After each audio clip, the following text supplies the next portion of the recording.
আছে আমি যেতিয়া এন্টি এজিং ইউজ কৰো এন্টি এজিং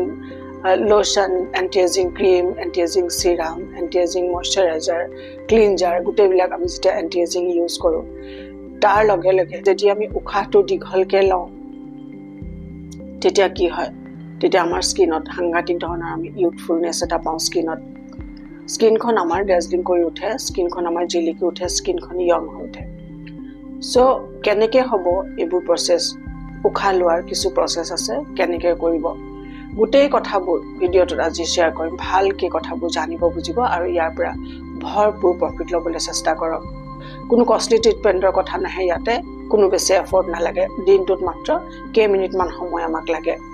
সেই কেইমিনিটমান সময় দিয়াৰ পিছত আমি ইমান বেনিফিট ল'ব পাৰোঁ যে আপোনালোকে আচৰিত হৈ যাব প্ৰথমতে ক'ব লাগিব দীঘল উশাহ ল'লে আমাৰ ষ্ট্ৰেছ কম হয় আমাৰ অক্সিজেন লেভেল বাঢ়ে আৰু ওভাৰঅল হেল্থ ইম্প্ৰুভ হয় এই ইজি এক্সাৰচাইজে আমাৰ মেণ্টেল আৰু ফিজিকেল হেল্থ ইম্প্ৰুভ কৰে ডেইলি বেড হেবিটৰ কাৰণে আমাৰ শৰীৰত প্ৰব্লেম আৰম্ভ হৈ যায় বেড হেবিট মিন্স সময়মতে কামবোৰ নকৰা সময়মতে নোখোৱা সময়মতে শুবলৈ নোযোৱা ভাল আহাৰ নকৰা এক্সাৰচাইজ নকৰা শুদ্ধ পানী নোখোৱা এনেকুৱা বহুত ধৰণৰ কাৰণ আছে